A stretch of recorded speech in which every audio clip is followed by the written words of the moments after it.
Hi friends, computer work blouse cutting చేయాలనుకుంటున్నాను. చూడండి, cutting మీకు కూడా చూపించాలి అని అనుకుంటున్నాను. ఇది కంప్యూటర్ వర్క్ బ్లౌజ్ అనమాట.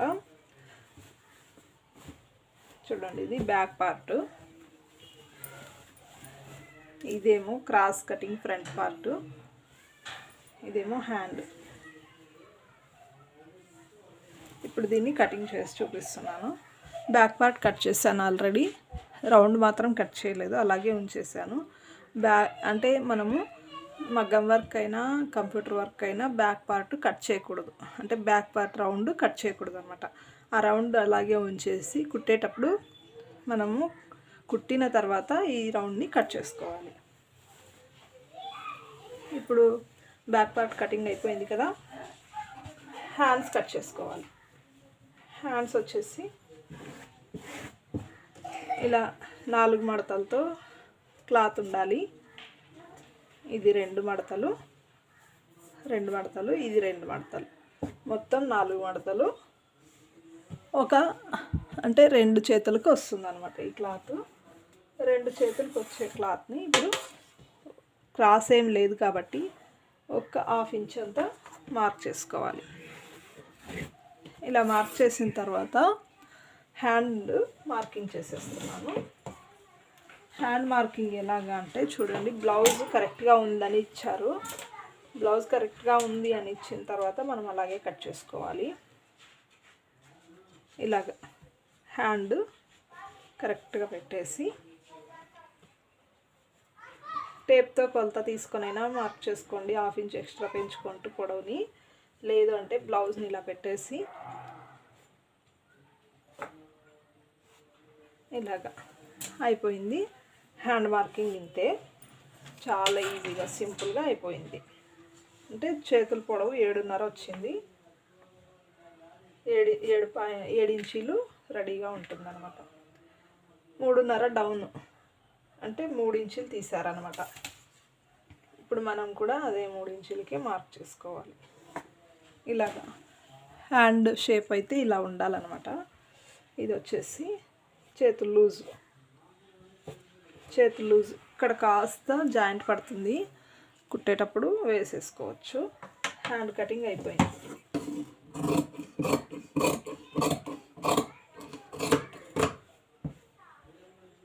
హ్యాండ్ కటింగ్ అయిపోయాక చూడండి, ఇక్కడ ఖర్చు, ఇక్కడ ఖర్చు.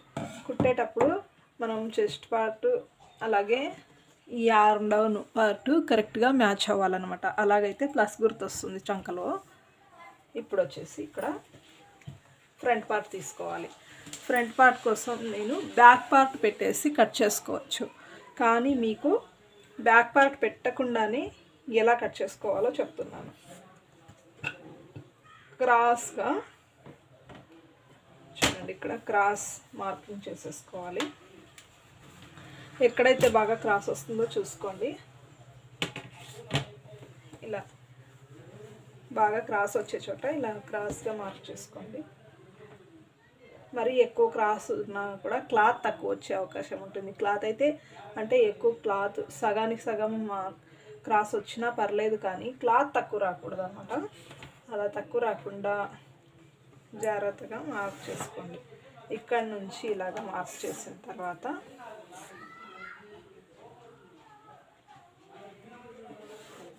ఇలా ఒక మార్కింగ్ ఇచ్చుకోండి. తర్వాత ఇక్కడ చూడండి, షోల్డర్ దానికి 5.5 తీసుకున్నాను, అదే 5.5 మార్క్ చేసుకోండి. సంకదింపుడు వచ్చేసి 5.5 తీసుకున్నాను, అదే 5.5 ఇలా మార్క్ చేసుకోండి. 10 ఇంచీలు చెస్ట్ లూజ్ అనమాట, అదే 10 ఇంచీలు ఇక్కడ కూడా మార్క్ చేసుకోండి. తర్వాత ఇక్కడ 2 ఇంచీలు ఖర్చు అనమాట, 2 ఇంచీలు ఖర్చు మార్క్ చేసుకోండి.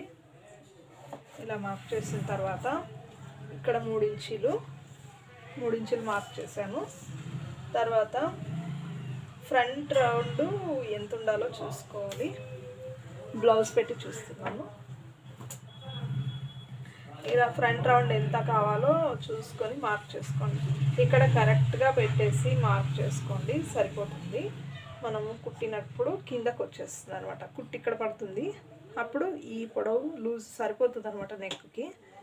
ఇలాగా మనం బ్లౌజ్ని బ్లౌజ్ రౌండ్ ఎలా ఉంటే అలా మార్క్ చేసుకున్న తర్వాత ఇది టక్ ఈ బ్యాగ్ అంటే రౌండ్ దగ్గర నుంచి ఈ క్రాస్ బెల్ట్ వరకు ఎంత ఉందో చూసుకొని 1 ఇంచ్ ఎక్స్ట్రా మార్క్ చేసుకోవాలి. ఇక్కడ ఉంది ఇది 1 ఇంచ్ ఎక్స్ట్రా, ఈ 1 ఇంచ్ ఎక్స్ట్రా అనమాట. తర్వాత ఇది చెస్ట్ పొడవు వచ్చేసి చెస్ట్ పొడవు కరెక్ట్గా ఇది ఎంత ఉందో చూసుకొని 1 ఇంచ్ ఎక్కువ మార్క్ చేసుకోవాలి. ఇదన్నమాట. ఇప్పుడు ఇక్కడ 12.5 వచ్చింది చూడండి. ఆ 12.5ని ఇక్కడ మార్క్ చేస్తున్నాను. తర్వాత ఇక్కడ 3/4 ఇంచ్ మార్క్ చేసుకోండి. బ్యాక్ సైడ్ వచ్చేసి 1.2 ఇంచులు, ఇక్కడ మాత్రం 3/4 ఇంచు, 1/2 ఇంచు తగ్గుతుంది అనమాట ముందర. ఇప్పుడు ఇక్కడ మార్క్ చేసిన తర్వాత రౌండ్గా మార్క్ చేసుకోండి, సరిపోతుంది. ఇక ఈ 12.5ని ఇప్పుడు ఈ 12.5ని ఇక్కడ మార్క్ చేసుకోండి లైన్గా. ఇలా లైన్ మార్క్ చేసిన తర్వాత ఈ లైన్ మార్క్ చేసుకోవాలి. ఈ లైన్ని కరెక్ట్గా ఇలా మార్క్ చేసుకున్న తర్వాత ఈ లైన్ ఇక్కడ కూడా ఇలా మార్క్ చేసుకోండి. తర్వాత వచ్చేసి ఈ సెంటర్ ఎంత వస్తుందో ఈ షోల్డర్ మధ్యలోకి కరెక్ట్గా 1.5 ఇంచ్ కదండి, 3 ఇంచులకి సగంలో మార్క్ చేసుకుంటే 1.5 ఇంచ్ వస్తుంది. ఇక్కడ నుంచి ఈ లైన్కి చూసుకోండి ఎంత వస్తుందో, 4 ఇంచులు వస్తుంది. అదే 4 ఇంచులని ఇక్కడ మార్క్ చేసుకోండి. ఈ 4 ఇంచులు మార్క్ చేసుకున్న తర్వాత ఇటు సైడు 1.2, ఇటు సైడు 1.2, మొత్తం 2.5 ఇంచులు ఇక్కడ మార్క్ చేసుకోవాలి. తర్వాత ఇలా రౌండ్గా తీయాలన్నమాట, ఇలా షేపు. ఇక్కడ 1 ఇంచ్ పైకి తీసుకోవాలి, 1 ఇంచ్ పైకి తీసుకోవాలి. ఇక్కడ నుంచి ఇట్లా క్రాస్గా ఇది షేప్ కరెక్ట్గా కుదురుతుంది అనమాట. తొడుక్కుంటే బ్లౌజు అతికినట్టు ఉంటుంది. చూడండి, ఇలాగుంటే కరెక్ట్గా కుదురుతుంది ఫ్రంట్ పార్ట్. ఇంతే అండి, చాలా సింపుల్, ఈజీగా అయిపోతుంది అనమాట కటింగ్. మామూలు బ్లౌజెస్కి కూడా ఇలాగే కట్ చేసుకోండి, చాలా బాగా కుదురుతుంది బ్లౌజ్. ఇప్పుడు కటింగ్ చేసేద్దాం. ఈ రౌండ్ కట్ చేయకుండా ఓన్లీ ఈ పార్ట్ మాత్రమే కట్ చేస్తున్నాను. ఆ రౌండ్ ఎందుకు కట్ చేయట్లేదంటే కంప్యూటర్ వర్క్ కాబట్టి కట్ చేయకూడదు.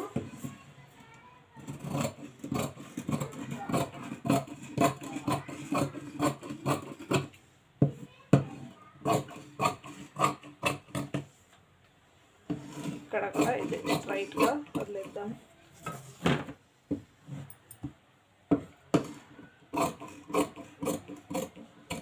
అన్ని బ్లౌజులకి ఇలా ఎక్కువ క్లాత్ అయితే ఉండదు, కాకపోతే ఉన్నప్పుడు ఇలా కట్ చేసుకోండి, చాలా బాగా తొందరగా అయిపోతుంది అనమాట కటింగ్.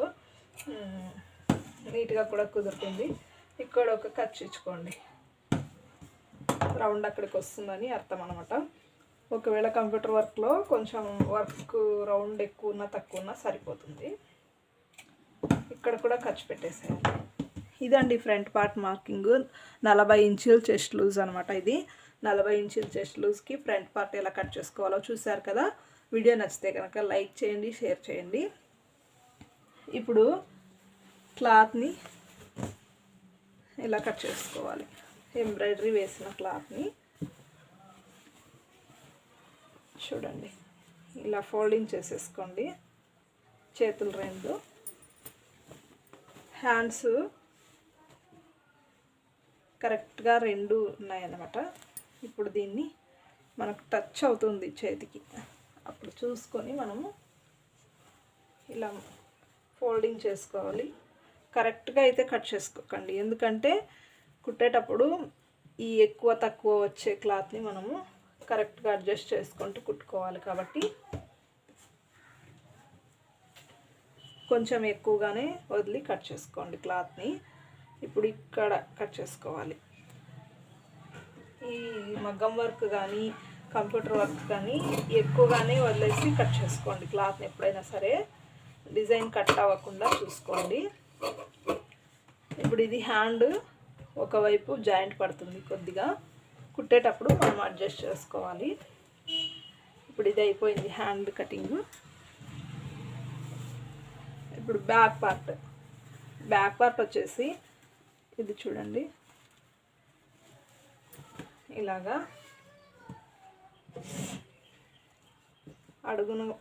అడుగును పీస్ కూడా కరెక్ట్గా అనుకొని ఇలాగా చూడండి కరెక్ట్గా అనేసుకొని ఇప్పుడు బ్యాక్ పార్ట్ పెట్టేసి కట్ చేసుకోవాలి.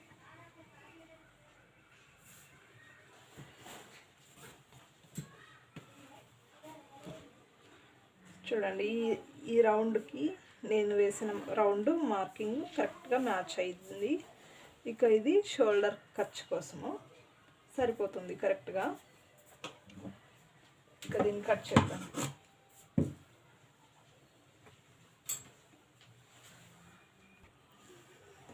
ఇప్పుడు ఇది కట్ చేసుకోండి.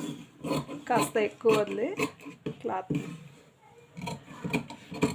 ఈ ఎక్స్ట్రా క్లాత్స్ ఎందుకు వదలాలి అంటే కుట్టేటప్పుడు వర్క్ క్లాత్ని అంటే లైనింగ్ తక్కువ రాకూడదు అనమాట. ఈ ఎక్స్ట్రా క్లాత్ ఉంటే కనుక కుట్టేటప్పుడు డిజైన్ కరెక్ట్గా వచ్చేట్టు కుట్టుకోవచ్చు అనమాట. చూడండి ఇది వర్క్, ఇది బ్యాక్ పార్ట్.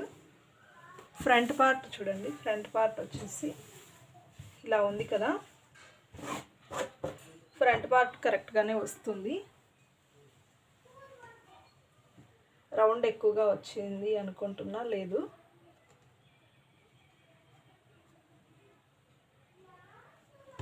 ఇది ఫ్రంట్ పార్ట్. ఇప్పుడు ఇది కరెక్ట్గా అయితే కట్ చేయాల్సిన అవసరం లేదు, ఎందుకంటే క్లాత్ తక్కువ వచ్చే అవకాశం ఉంటుంది. అందుకని కరెక్ట్గా అయితే కట్ చేయకండి. ఇది కూడా ఇలా ఎక్స్ట్రా ఉంచండి. తర్వాత ఇక్కడ కూడా ఒక 1/2 ఇంచ్ ఎక్స్ట్రా కట్ చేసుకోండి.